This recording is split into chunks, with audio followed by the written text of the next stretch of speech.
Ah, Chris. Bon, sur ma première capsule, j'avais montré au monde comme quoi que c'était important de remplacer le liquide de frein. Puis il y a beaucoup de monde qui m'ont demandé comment on fait ça.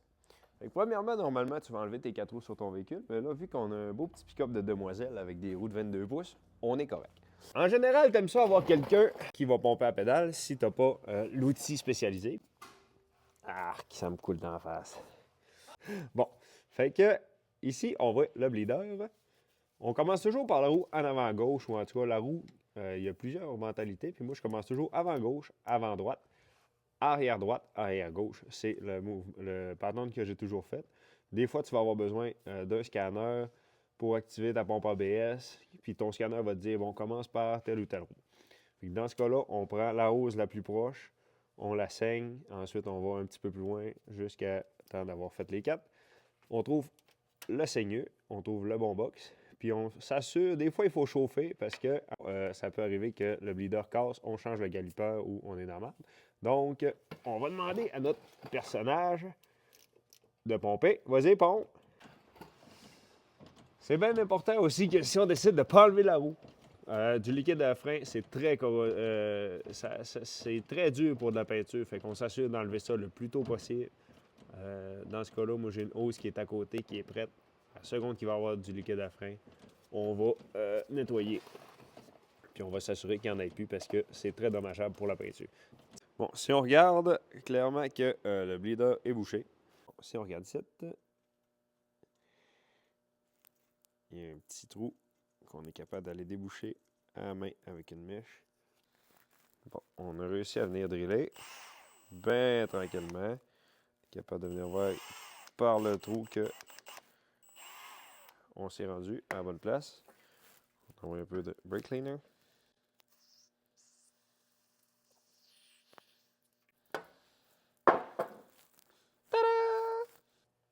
Bon, on va aller réinstaller le bleeder. Donc là, pour expliquer, on avait de la misère à sortir parce que le bleeder était bouché, pardon. On a vu que l'huile était dégueulasse. Il faut absolument que le bleeder soit fermé quand il pompe. On va le faire tenir dans le fond. Ensuite, on va être prêt à ouvrir le bleeder de l'autre côté.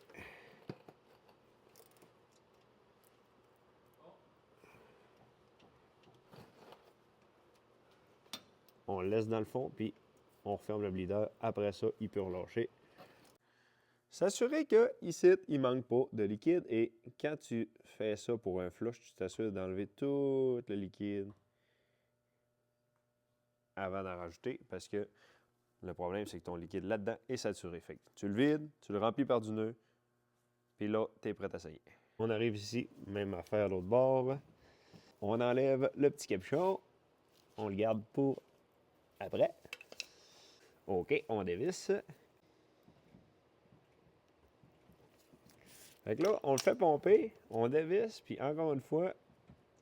Ah non, là, on est correct.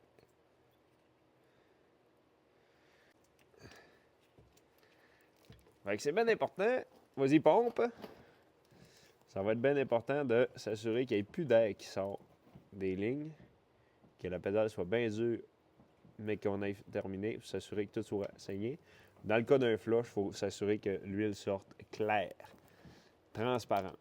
À la fin, là, c'est pas le cas, mais en tout cas. Rendu sur la roue arrière droite. Même principe. Donc, on localise le bleeder.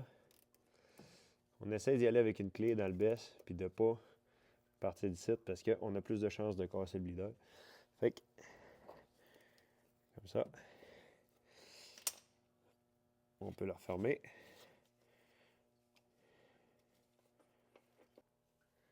Et le dernier, on va s'assurer, puisque là, on voit que celui-là est plus rouillé que la moyenne. On va s'assurer d'y aller bien tranquillement. S'il faut, on va chauffer. Celui-là, ça a quand même très bien été. On peut pomper. Wouah! T'as peu! Comme quoi qu'on fait des gaffes des fois aussi. Je pensais l'avoir fermé. Je ne l'ai pas fermé. Ce qu'on remarque quand ça sort, c'est que le bleeder est à moitié bouché. Pour que ça bouche, on met le petit capuchon. Bon, OK. Avant de terminer, on confirme le niveau. Fait que là, si on barre, si on voit que la ligne est là, le maximum est ici, on va en rajouter un petit peu pour qu'il soit au maximum. Puis, ensuite, tout devrait être good. Good. C'est le fun, il y a même un compartiment pour s'arrêter les feuilles. Bon, fait que n'oubliez pas de bien resserrer vos bleeders, de s'assurer que votre pédale est bien dure avant de repartir, que le liquide qui a coulé ne tombe pas sur de la peinture parce que c'est très corrosif, ça décrisse de la peinture. Il n'y a pas d'autre mot, ça détruit de la peinture. Ramasse ton garage, puis essaye de ne pas faire ça sur de l'asphalte parce que ça fait des très beaux spots. Mon driveway est au courant. Sur ça, j'ai-tu oublié de quoi, G? Ça en peste! C'est terrible. Je pense qu'on me voit même plus dans la caméra. Ouais, ça n'a pas l'air si pire en caméra. Mais sur ce, un petit tuto. Peace!